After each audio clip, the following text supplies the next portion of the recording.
첫 시간에 신약 원천에 대해서 공부를 했는데, 문제는 신약신학의 권위 문제가 나오잖아요.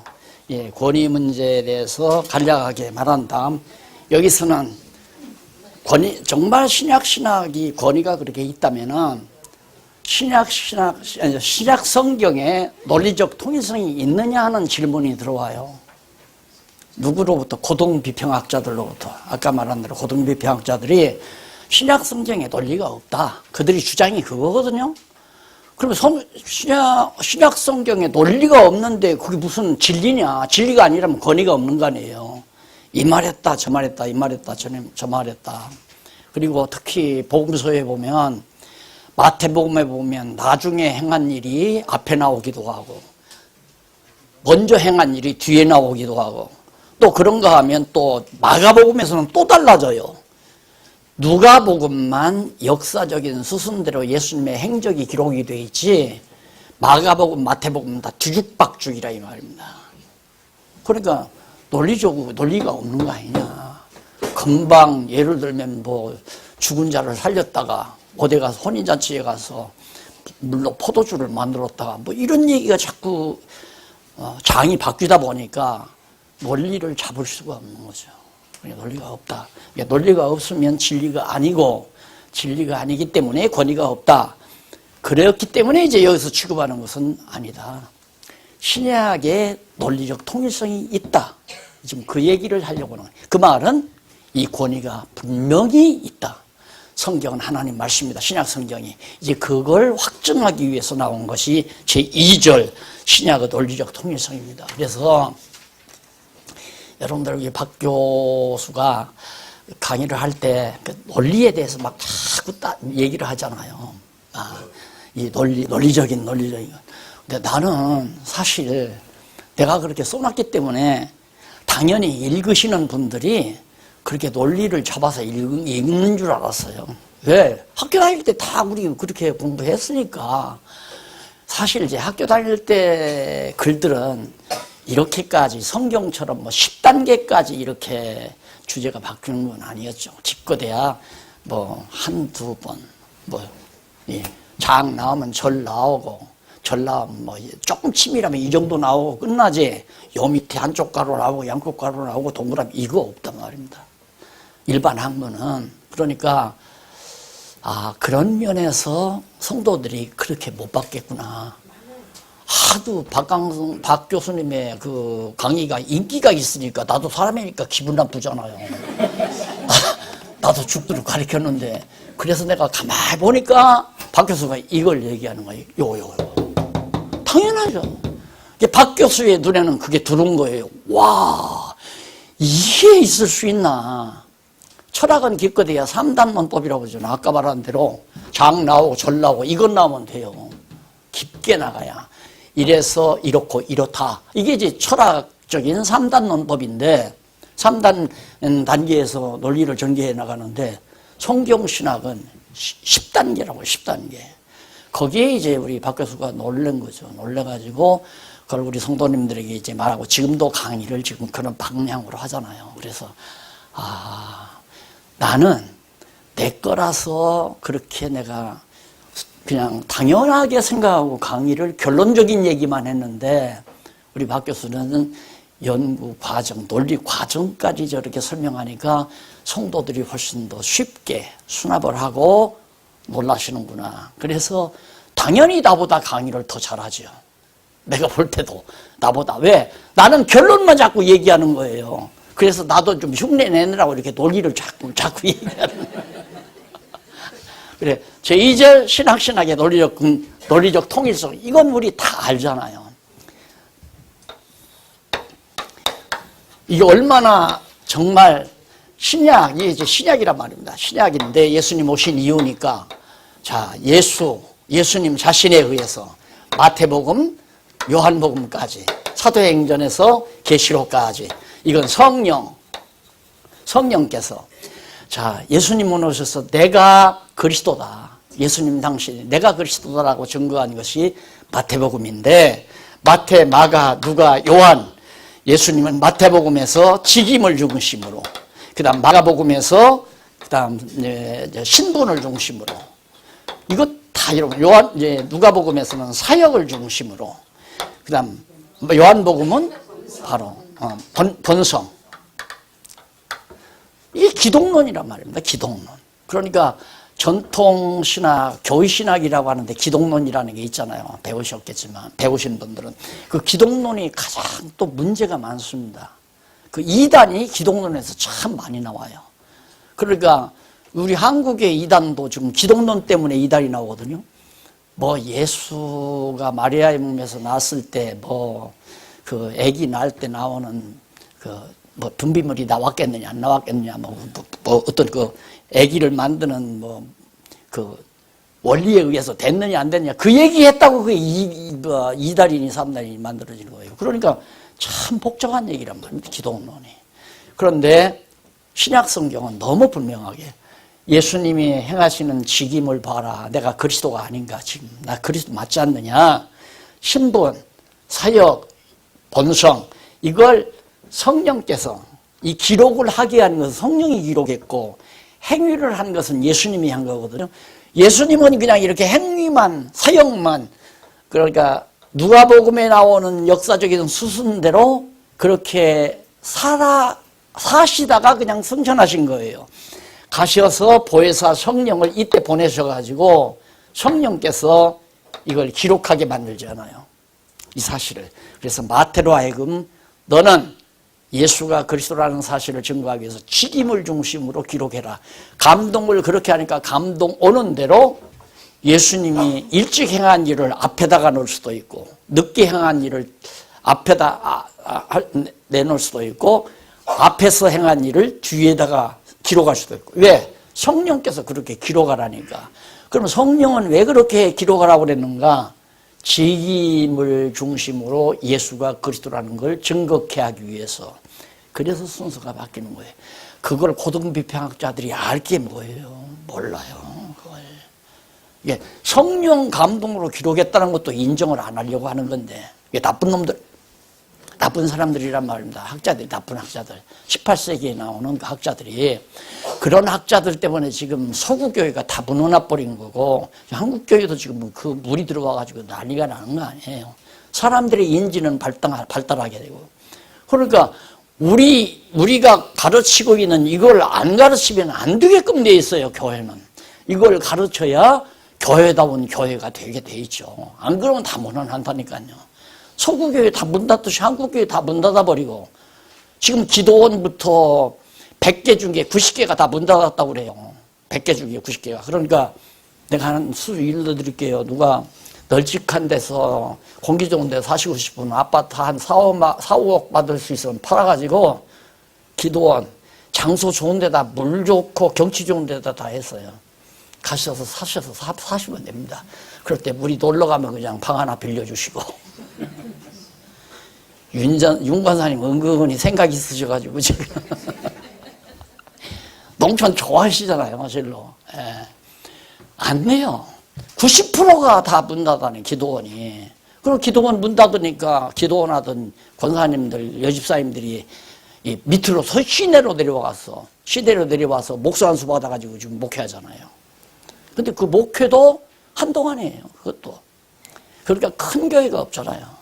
그죠? 몇십 명 데리고 그저 안수하고 막 주여 믿습니다, 할렐루야 이러면서 영 보내는 것 같고 그냥 먹고 사는 여자 목사님들이 태반 많고요. 그런 분들이. 그러니까 한국 교회가 그처럼 처참하게 되어 간다는 사실을 이게 바로 이 고등비평학자들 때문에 그런 결과가 온다니. 18세기부터 무너난 거 아니에요. 그러다가 20세기에 니체가 하나님 죽었다 해버리니까 기독교는 끝난 거죠. 그러니까 우리는 성경은 진리다. 봐라. 논리적 통일성이 있다. 정말 권위가 있다. 이게 강조돼야 되고 이게 이제 이번 기독교 지도자협회 말씀운동 제가 주제 강의 때 다시 또 나오겠지만은 가장 중요한 게 뭐냐면 성경이 권위가 있다. 이게 확보돼야 되고 성경이 진리니까 권위가 있다. 그리고 그 다음에는 정말 성경이 권위가 있을 뿐만 아니라 하나님 살아계시다. 그래, 하나님 죽었다고 했으니까, 니체가. 그래서 이제 교회가 다 문 닫아지는 거 아니에요. 하나님 살아계시다는 확증을 성경을 통해서, 야, 하나님이 살아계시지 않다면 어떻게 이런 일이 일어날 수 있겠나. 뭐, 구약, 신약. 이렇게 해서 하나님이 살아계시지 않다면 이때 언약한 내용이 어떻게 이대로 이루어지느냐. 앞으로 세상 끝날까지 그대로 이루어져 갈 거 아니냐. 역사를 주관하신 하나님 살아계시기 때문에 이렇게 역사는 하나님의 정하신 뜻대로 인도해간다. 이 두 가지. 성경 권위, 하나님 살아계심. 이 두 가지가 우리의 무기예요. 이걸 일반 지성인들도 알더라고요. 그때 MBC에서 한번 우리 이걸 강의를 하려고 섭외를 하다가 제가 그때 엄기영 씨 있을 때 만났잖아요. 만나서 엄기영 씨가 이제 PD들을 불러가지고 상의를 했어요. 야, 이거 한번 해보면 어떠냐. 그러니까 PD들 반반이 딱 나누는데 찬성파에서 야, 이건 한국교회 핵폭탄이다 그러대. 핵폭탄. 그러니까 이쪽에서는 야, 그럼 안 된다. 공연히 교인들이 와서 여기서 데모하고 그러면 시끄러워. 안 된다. 반반 나눠져가지고 결국에는 캔슬되고 말았어요. 그것도 하나님의 뜻이지만은 핵폭탄이죠. 진짜. 내가 보기에는 핵폭탄이에요. 성경이 절대 조망부한 하나님의 말씀, 권위 있는 말씀이다. 이게 확보가 돼 있고 이래서 이렇고 이렇기 때문에 성경은 권위가 있다. 진리다. 그리고 하나님은 이래서 이렇고 이렇기 때문에 살아계시다. 이 사실만 정말 힘있게 그렇게 성경 가리키는 이유는 그거거든요. 성경 진리다. 성경을 기록하게 하신 하나님 살아계시다. 이거 하나 성도들에게 알리기 위해서 계속해서 성경 가리키는 거 아니에요. 그런데 그것이 얼마나 중요한 것인가를 그동안 공부하신 분들이 잘 신학자가 아니니까 잘 모르잖아요. 저는 그걸 알지만. 그래서 이게 서로 의기투합하는데 여러 가지 지장이 있었다. 솔직히 인정을 해요. 내가 40년 목회하면서는 초기에 대치동에 와서 2박 3일인가 3박 4일인가 성경적 기독교 전도 강연하라고 그래서 그때 그거 한 번 하고는 2박 3일, 1박 2일 강의해 본 적이 없어요. 주일날 오전 강의하고, 오후 강의하고, 화요일날 강의하고, 그래. 오전 참석하는 사람들하고, 오후 참석하는 사람들하고, 화요일 참석하는 사람들하고, 다 그냥 파편적으로, 부분 공부하다 보니까 뭘 많이 배우기는 배우는데 뭐가 뭔지 전체적으로 정리가 안 된 게 확실했구나.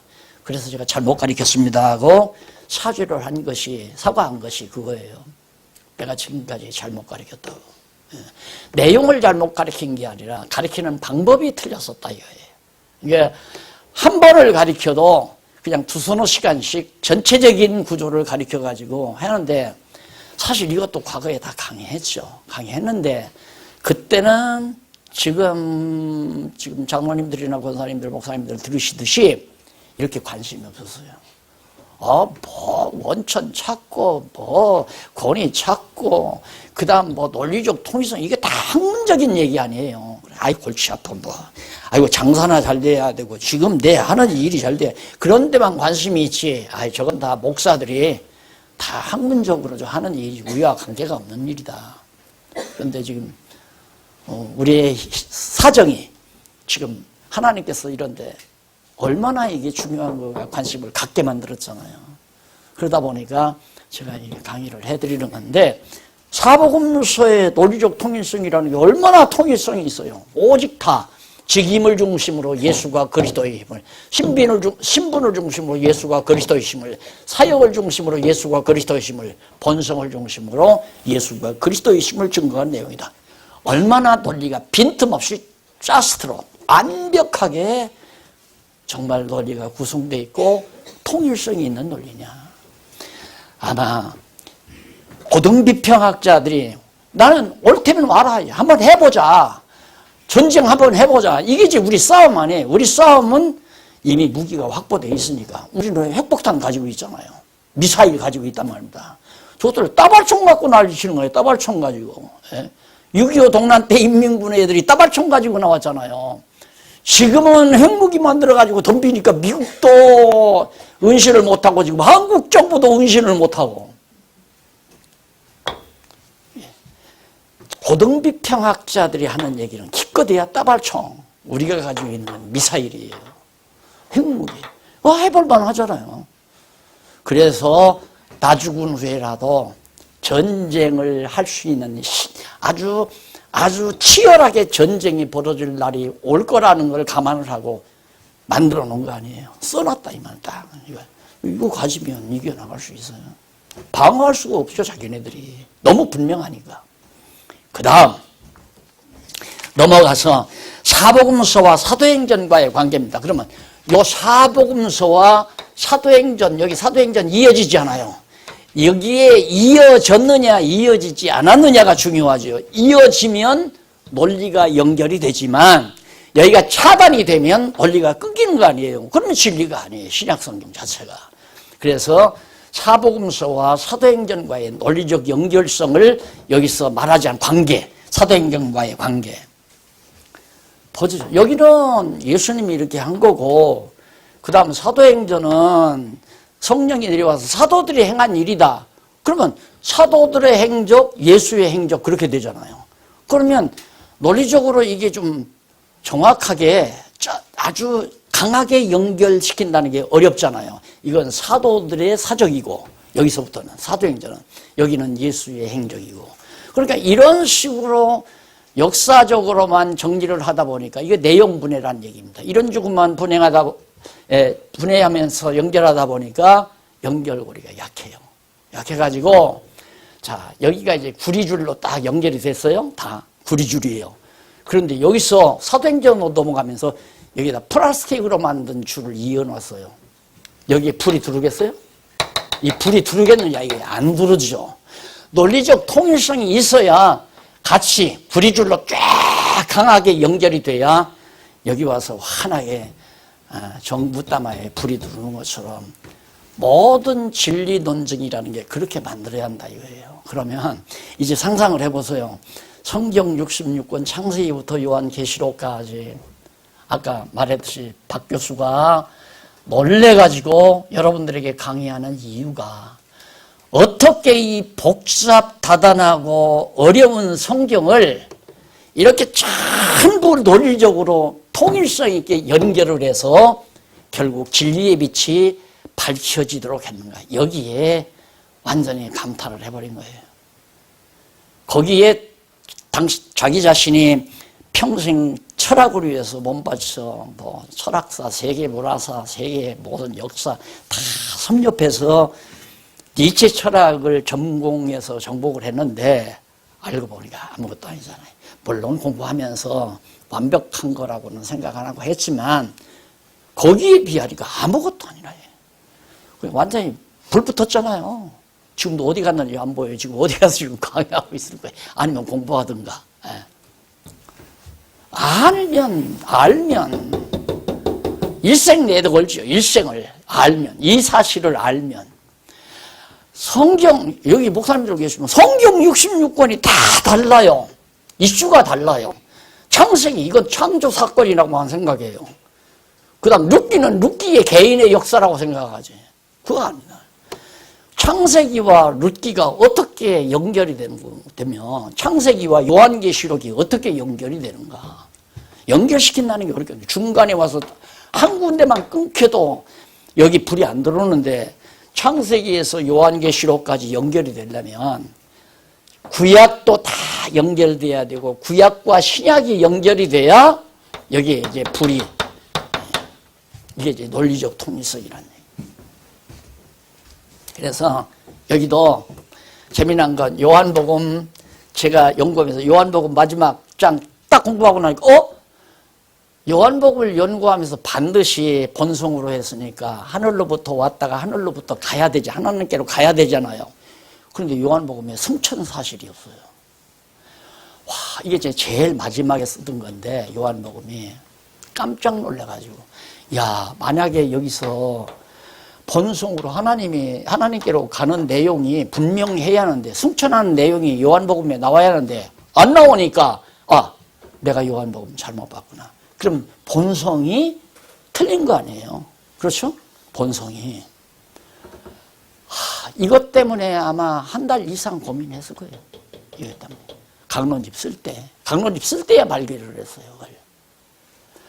근데 나중에 한번 출구하다 딱 보니 승천사실이 사도행전에 나오는데 바떡 떠오르더라고요. 그때는 이제 제가 뭐 혈압이 있다고 해서 걸어 다닐 때예요. 오다가 보면 징검다리가 있어요. 탄천에. 징검다리를 걸어서기는 사도행전에 왜 승천사실이 사도행전에 있을까?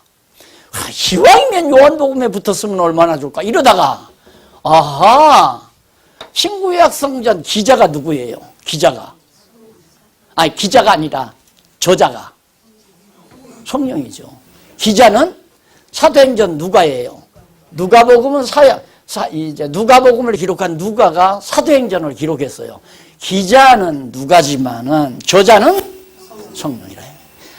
성령이 기자이기 때문에 사도행전 1장 8절까지인가? 11절까지인가? 거기까지 바로 본성으로 집어넣어도 아무 하자가 없는 거예요. 아무 하자가. 그래서 강론집에 보면 사도행전 1장 11절까지가 바로 예수의 본성 중심으로. 그게 왜? 예수님께서 행적한 거거든요. 부활해서 승천하시면서 내가 구름 타고 다시 온다. 성령이 너희에게 임하시면 권능을 얻고 유다와 예루살렘과 사마리아 딱 끝까지 내 증인이 되라. 그거 예수님이 하신 일이에요. 예수님의 행적이 사도행전 초두에 들어갔다 이 말이에요. 그걸 요한복음으로 띄어 집어넣은 거 아니에요.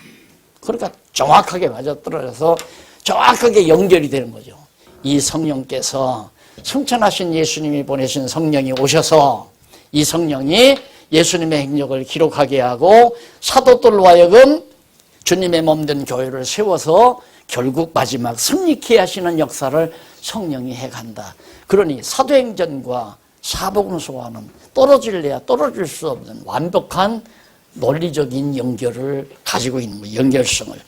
그래서 그 다음 넘어가서 보면 서신서와 요한계시록과의 관계. 서신서란 사도행전을 빼고 요한계시록과 서신서와 요한계시록. 그러면 서신서와 요한계시록은 밀접한 관계가 있는 게 뭐냐면 서신서는 로마서부터 아니에요. 사도행전에서 주님의 몸된 교회를 세운 그 교회를 로마서, 고린도전, 갈라디아서로 양육을 하고 그 다음 무장을 시키고 무장시켜서 싸우게 하고 싸워서 승리케 하신 것이 그리스도의 몸된 교회가 승리하는데 그것도 예수 그리스도가 재림하셔서 모든 어두운 권세들을 무적행에다가 쳐넣어버리고 그리스도의 몸된 교회 머리 대신 그리스도가 승리를 해가는 거란 말입니다. 그러니까 이게 떨어져서는 안 돼. 연결이 돼야지. 주님의 몸된 교회 머리 대신 그리스도가 오셔서 교회가 승리하도록 만들어 가시는 거니까. 그래서 계시록과도 밀접한 관계를 유지한다. 아까 말씀 하나가 빠진 거 같잖아요. 사도행전과 서신서와의 관계. 죄송해요. 내가 강의하다 보니까 빠진 것 같아. 사도행전하고 그러니까 사복음서와 사도행전과 관계가 있다. 논리적 관계가. 그럼 사도행전과 서신서와는 관계가 없냐? 이건 사도들의 행적이고 여기는 편지예요. 서신, 편지. 바울이 목회하면서 여기다 보내고 저기다 보내고 또 요한이 편지하고 베드로가 편지하고 이런 편지문인데 편지문하고 역사서하고 이게 어떻게 관계가 있어요? 관계가. 그런데 사도행전은 교회를 세우고 서신서들은 그 진리의 말씀으로 교회를 양육하고 무장시켜 싸우게 하는 진리 싸움을 하는 내용들이 서신서에 기록이 돼요. 그러면 서신서와 요한계시록과는 무슨 관계가 있는가? 여기서 싸워서 마지막 교회가 승리하는 내용이 요한계시록이기 때문에 논리적 통일성이 확실하다. 그러면 이게 여기서 마태복음부터 요한계시록까지가 통일성이 있고 그러면 신약 전체가 통일성이 있고 구약 전체가 통일성이 있는데 구약과 신약이 연결만 되면 되잖아요. 그것이 하나님께서 언약하신 대로 그 언약이 이루어진 내용이다. 그러니까 이건 뗄래야 뗄 수 없잖아요. 언약만 하고 안 이루어지면 거짓말이죠. 이게 언약하신 대로 하나님께서 이루어 주신 것이기 때문에 신구약 성경은 서로 떨어질래야 떨어질 수 없는 밀착된 논리가 아주 밀접하게 접목된 그런 진리다. 따라서 창세기부터 요한계시록까지 논리적 통일성을 신약만 가지고 있는 거 아니라 성경 전체도 그렇게 가지고 있다. 그것이 바로 지금 말씀드린 내용입니다. 자, 그 다음에 신약 전체의 논리적 통일성, 신약 전체의 논리적 통일성 다섯 번째 나오죠. 그래서 마지막 결론적으로 정리해 드린 겁니다. 그 다음 제 3절 한번 보십시다. 3절 보면 이게 3절이죠. 제 3절 거기는 성자와 성령의 칭호, 왜? 성자 예수님이라고 하는 칭호, 성령이라고 하는 칭호, 명칭이라 이 말이에요. 칭호. 그걸 우리가 살펴볼 필요가 있죠. 신약신학을 하려면. 그래서 우선 넘어가서 칭호의 신학적 중요성, 왜 명칭이 그렇게 신학적으로 중요한가? 신약 성경에 나타나는 성자와 성령에 대한 여러 가지 칭호들은 신학을 연구하는 데 아주 중요한 자료로 작용되기 때문이죠. 신약에 나타난 하나님을 정확하게 아는 데는 성자와 성령의 칭호에 대한 의미를 아는 것이 매우 중요하다. 그 중요성 가운데 이쪽 건너오셔서 283페이지 중간쯤 보면 줄바꿈에 나오죠.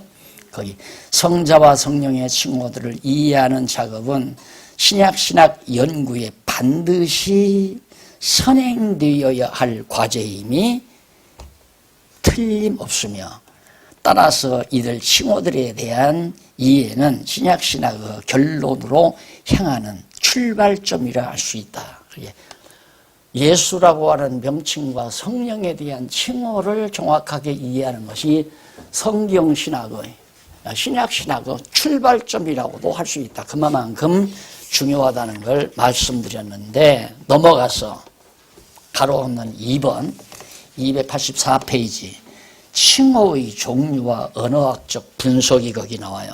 여기 보면 먼저 그 밑에 2번 칭호 명제 말고 일곱째 줄 줄바꾼 데 나오죠. 먼저 성자에 대한 칭호의 종류를 알아보고 이들 칭호에 대한 언어학적 분석을 해보기로 합니다.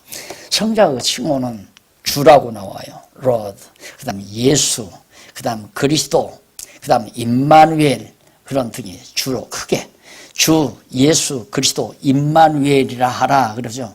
예, 나거든 이름을 임마누엘이라 하라. 그 가운데 주라는 칭호는 헬라어로 큐리오스라고 하는데 일반적으로 보통명사로서 활용이 되기도 하지만 성자에게 적용이 될 때에는 주인 또는 지배자 및 임금 등의 주권자라는 뜻으로 활용이 되어 실제는 고유명사 역할을 하고 있다. 주권자, 통치자, 왕, 바로 주라는 말이 임금주자 그러죠. 보통 임금주자. 그래서 주라는 용어는 그렇게 되고, 그 다음 예수라는 말 거기 나오죠. 헬라어로 예수스라고 하는데 히브리어 여호수아, 모세 다음에 가나안 땅으로 이스라엘 백성들을 인도한 여호수아이죠. 이게 같은 뜻이에요. 그러면 여호수아가 자기 백성을 애굽에서 구출해서 가나안 땅으로 인도하는 자이듯이 예수도 자기 백성을 죄에서 구출해내는 자. 그래서 예수라는 말이 여호와는 구원자라는 그런 뜻으로 그렇게 정리가 됩니다. 갖고 있습니다. 그러니까 참 여기서 이제 중요한 게 뭐냐면 그 예수라는 말이 여기서 합시다. 여기가 이제 예수 아니에요. 사복음서니까 예수라는 이름이 나왔는데 구약 전체가 하나님은 여호와시다. 이걸 말하려고 여호와. 고유명사 여호와임을 알게 하려는 거 아니에요. 그런데 구약 성경 마지막에 끝이 나고 신약 성경이 이어지면서 이름을 예수라 하라. 예수, 야, 낳거든. 이 세상 아이가 낳거든 이름을 예수라 하라. 이름이 예수로 지라 이거예요. 그 예수란 말이 여호수아와 같은 말이거든요. 그런데 이 예수라는 뜻이 뭔 뜻이냐? 여호수아라는 말의 뜻이 뭐냐? 여호와는 구원자. 여호와라는 의미가 들렸잖아요. 그러니까 벌써 예수라는 말 나오면 우리는 여호와를 생각을 해야 돼요. 그렇잖아요. 여호와는 구원이니까. 그런데 신약 성경에 예수라는 말은 나왔지만 여호와라는 말은 다 뺐잖아요. 이게 70인역으로 바뀌면서. 그러니까 이게 하나님께서 오늘 우리들에게 이걸 깨닫게 하시기 위해서 이렇게 밀봉해 놨던 것 같아요. 근데 느낌이 그렇게 나와요. 느낌이. 왜 이렇게 너무 분명한데 신약 성경에도 여호와라는 말이 성경이 바로 하나님의 여호와임을 드러내기 위한 계시서가 신구약 성경이니까 신약에도 여호와라는 말이 많이 나와야 되는데 막상 구약에서 여호와로 번역된 말 여호와께서 내 주께 이르시되 다윗이 그러잖아요. 여호와께서 내 주께 이르시되 그러니까 여호와 하나님께서 다윗에게 이르시되 어쩌고저쩌고 한 그런 내용을 신약에서는 이 기록을 할 때 여호와의 이름을 망령되이 일컫지 말라는 그 말 때문에 여호와의 이름을 빼버렸어요. 아야 신약 성경 번역할 때 뭐라고 번역했냐? 주라고 번역한 거예요. 주라. 아까 나왔죠? 주라고 주라는 말. 그래서 신약 성경에 주라고 나온 말 가운데 여호와라는 뜻을 가지고 있는 게 상당히 많아요. 실제로 그걸 이제 성경을 우리가 다시 정리를 해서 출판을 하고 싶은데 여러 가지 지금 여건이 안 맞죠. 그거 한번 출판하면 한 3억 가져야 돼요. 한 3억을 가져야 이제 출판을 하고 그 출판하자면 이제 전부 신약 성경을 다시 재검토하고 번역도 우리 이제 이종현 목사님 계시니까 해도 같이 이제 작업해도 되거든요. 그러면 그만큼 연구비도 필요하고 경비도 필요하고 나중에 다 만들어서 성경으로 만드는데도 엄청난 수억의 돈이 필요하고 그럼 그렇게 만들어 놓으면 그게 다만 뭐 한 5만 권 출판하면 뭐 10,000권이 팔린다거나 2만 권이 팔린다거나 이 정도 돼야 조금 보충이 되는데 지금 현재로 와서는 기껏 해봤댔자 한 200~300권 나가면 많이 나갈 거예요. 그러니 없는 돈 빚어두다가 저장해 놓을 수도 없는 거고 지금 그렇게 연구하는 작업을 지금 시작할 수도 없는 입장이고 하나님께서 할 수 있는 환경 줄 때까지 그러면 이제 우리가 다 찾아낼 거예요. 역사적 근거 잡아가지고. 그래서 이스라엘하고도 지금 연락을 하잖아요. 그거 좀 찾아달라. 여호와를 갖다가 구약 여호와가 빠진 부분을 일일이 좀 찾아달라. 히브리어 성경에는 그게 다 들어갔대요. 여호와로. 그러니까 거기서 찾아내면 되잖아요. 할 일은 참 많죠. 어느 분이 날들어 뭘 해야 돼. 할 일은 엄청 많죠. 할 일은 많은데 하나님께서 우리에게 할 여건을 지금 안 주시니까 못하는 것 뿐이고 그래서 여기 이제 주께서 내 주께 이르시되가 뭐냐면 신약에 와서 주께서 내 주께 이르시되 그렇게 번역된 내용이 뭐냐 앞에가 여호와예요. 여호와께서 내 주께 이르시되 그건 구약 근거로 얼마든지 정리할 수가 있어요. 자 이렇게 예수라는 말과 여호수아라는 말과 그다음 여호수아라는 말과 여호와라는 말이 다 관련성이 있다. 그래서 예수가 여호와는 구원자 같아요. 여호와는 구원자. 그러니까 여호와께서 예수 보내겠다 그 말은 당신이 오겠다 가는 거 아니에요. 당신이 오겠다. 하나님이 오겠다 그 말이에요. 여기 이제 기독론이 쉽게 정리가 되는 거죠. 그러니까 예수가 나를 본 자는 여호와 하나님을 본 자다. 하나님을 본 자다. 여호와를 본 자다 그 말이에요. 예수를 본 자가. 그러니까 하나님이 여호와 하나님께서 인간의 몸을 입고 계시하기 위해서 당신이 여호와임을 계시하기 위해서 이 세상에 오셔가지고 죄에서 우리 택한 백성들을 구원해 줬잖아요. 누가? 여호와가 구원해 줬다. 구원할 자다. 그게 바로 예수다 그 말이죠. 여호와다 그 말이에요. 이제 정리가 됐죠. 이름이 굉장히 중요하잖아요. 그러니까 신약의 제목이나 따지고 보면 신구약 성경 전체의 제목이 뭐냐면 여호와 계시. 하나님이 여호와임을 계시하시는 내용이다. 그렇게 간단해요. 그러니까 이렇게 아주 명쾌하게 좀 제가 30년 동안 제대로만 잘 가르쳤으면 이거 후회하는 건 아니지만 하나님의 뜻대로 된 거지만은 내가 그렇게를 사실을 못 가르쳤어요. 매주일마다 솔직히 고백하죠. 건물은 시작되고 뭐 하는데 은근히 이제 같이 성도들이 같이 협력할 수 있는 방향으로 비스무리하게 성경을 가르치다 말고 그런 쪽으로 가서 이제 얘기를 하다 오고 그래가지고 많이 혼났잖아요. 여러분들한테. 직사법 뽀쏘시는 분들이 자주 나한테 제발 좀 그러지 말라고. 그래도 할 수 없죠. 그런 때에는. 그렇게 사실 했던 게 참 나로서는 미안스럽기도 하고, 그래서 마지막에 죄송합니다, 잘못 가르쳐서 했던 내용이에요. 내용은 잘 해놨는데 이걸 가르치면서 오늘 여러분들에게 말씀드려요. 이게 이제 결론이니까 성경 전체를 그동안 공부하고 나서 이걸 배우니까 쏙쏙 들어오잖아요. 그러니까 이 결론을 깨달아 알기 위해서 성경 전체를 자꾸만 가르쳤는데, 여기저기 가르쳤는데 성도들은 그게 전체적으로 연결이 안 된 거예요. 연결성이 부족했다. 그래서 이런 얘기를 해도 별로 실감나지 않게. 그래서 거기 이제 신학적 의미가 나와요. 신학적 의미가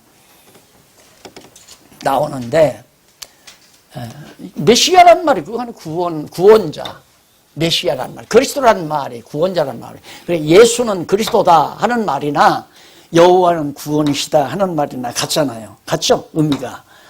그래서 신구약 성경이 모두가 하나님의 여호와임을 전하는 내용이다. 신학적 의미를 보면 먼저 286페이지 첫째 문단 밑에 위에서 9째 줄, 먼저 성자의 칭호 가운데 주라는 칭호는 성자 하나님께서 세우실 교회, 즉 천국의 주인이 되시고 지혜자가 되시고 지배자가 되시고, 그러니까 예수님의 성령 하나님이 오셔서 세우실 교회, 교회 설립이죠. 사도행전에 이 세우실 교회의 주인, 지배자, 통치자라고 하는 거예요.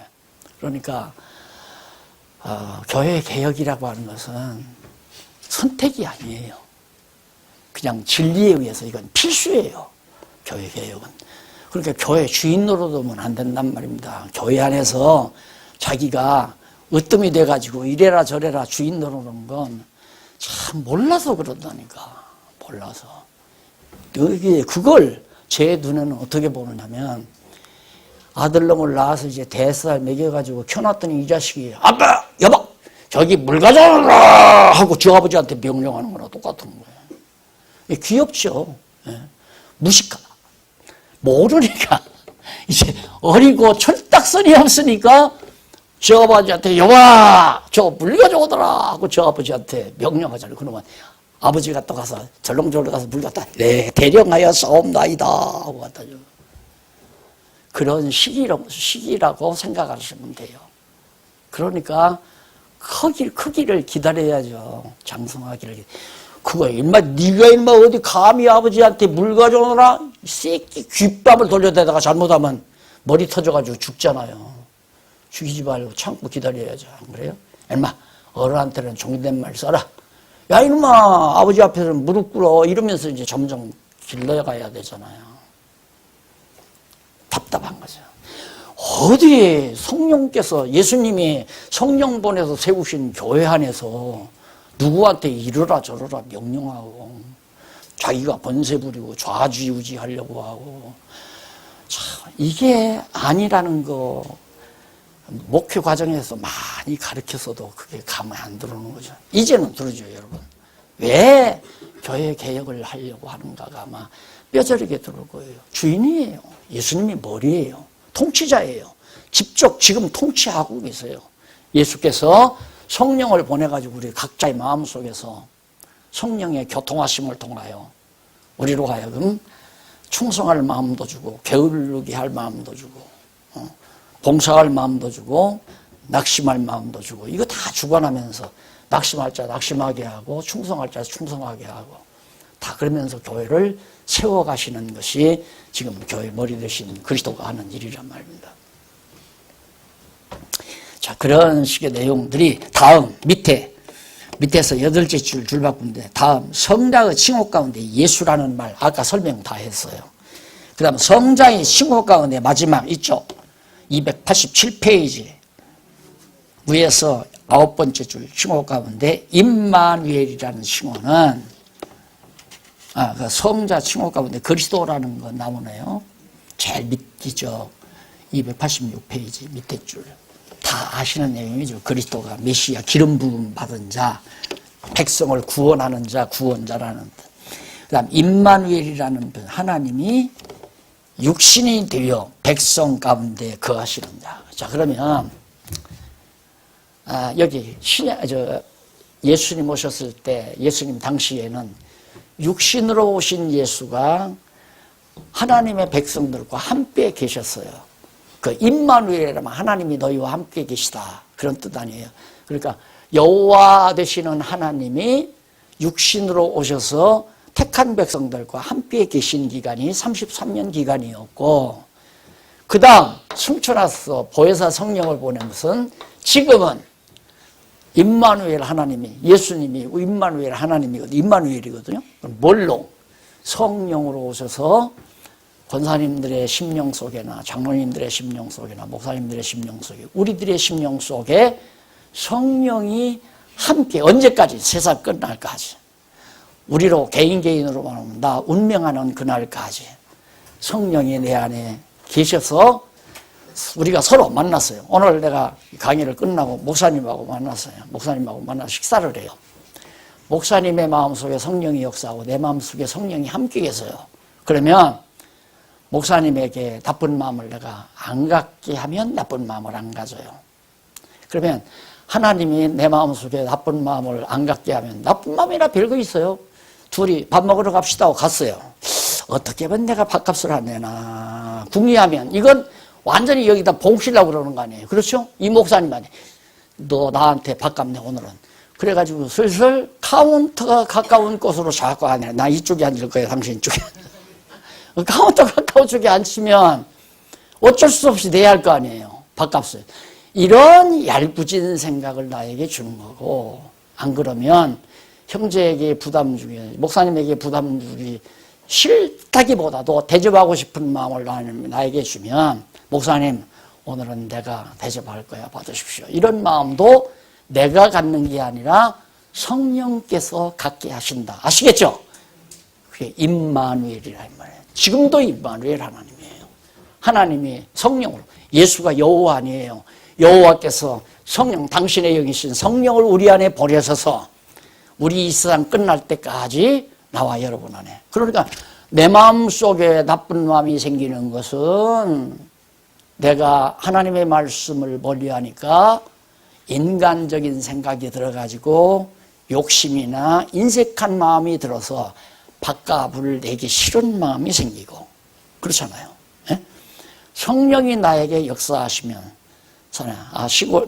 지방도시에서 목회하는 목사님 어려울 것이라고 하는 생각이 들면서 오늘 밥값은 내가 내서 목사님을 대접해야 되겠다는 그런 갸륵한 마음, 그게 내 마음이 아니에요. 성령이 내 마음 가운데 주시는 마음이지. 그렇게 세상 끝날까지 우리와 함께 해준다. 그렇게 하나님께서 우리를 다스려 가신다. 통치해 가신다. 맞죠? 제4절 신약신학의 주제입니다. 이제 3절 나왔죠? 제4절 주제. 주된 제목이라 이 말이에요. 주된 제목. 주인된 제목. 주제. 이게 굉장히 중요하잖아요. 이게 공부를 누가 잘하는가?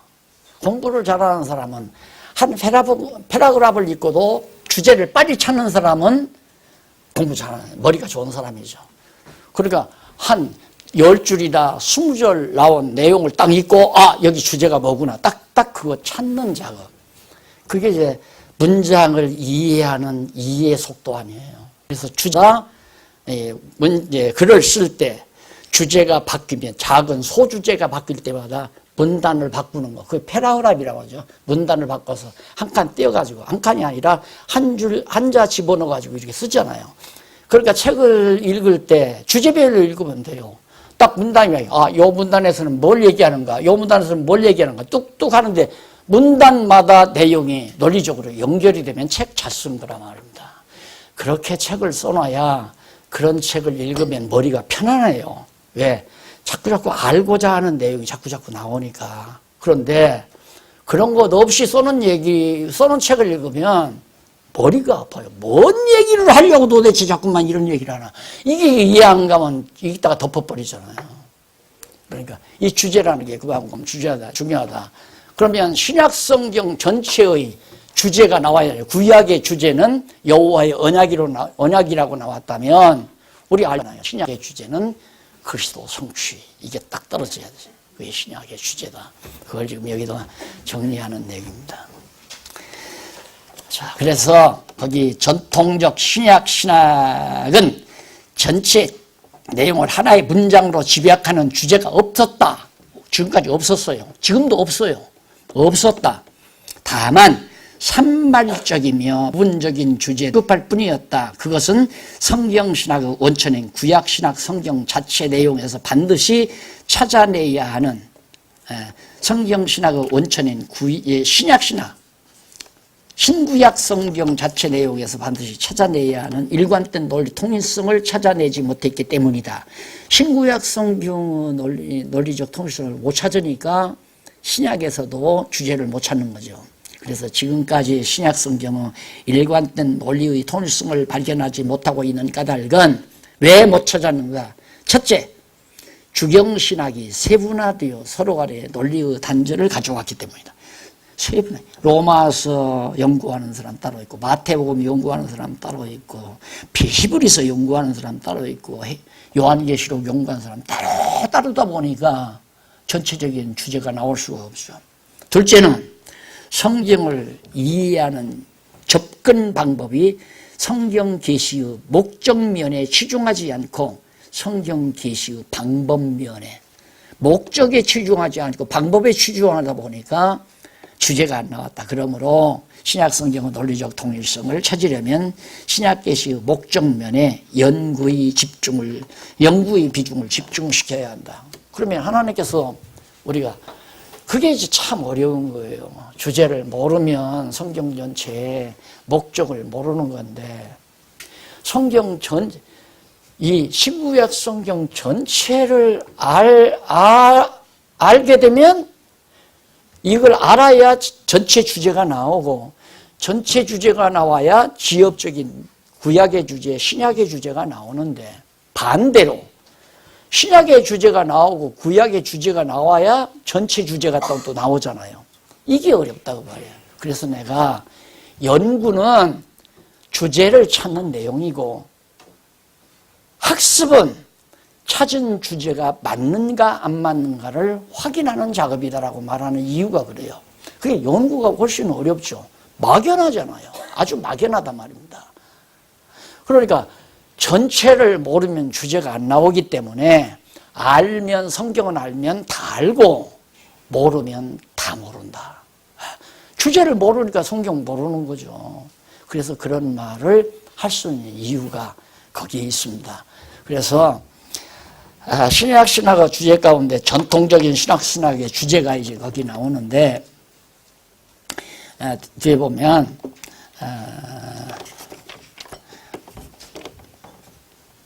넘어가서 290페이지 다섯째 줄 줄바꿈 내보시면 학문 연구에 있어서나 산발적이고 부분적인 지식은 아무런 생명력을 지니지 못한다. 그 말은 뭐 성경 전체를 신구약 성경 전체를 아무리 따로 창세기 따로 로마서 따로 마태복음 따로 해봤댔죠.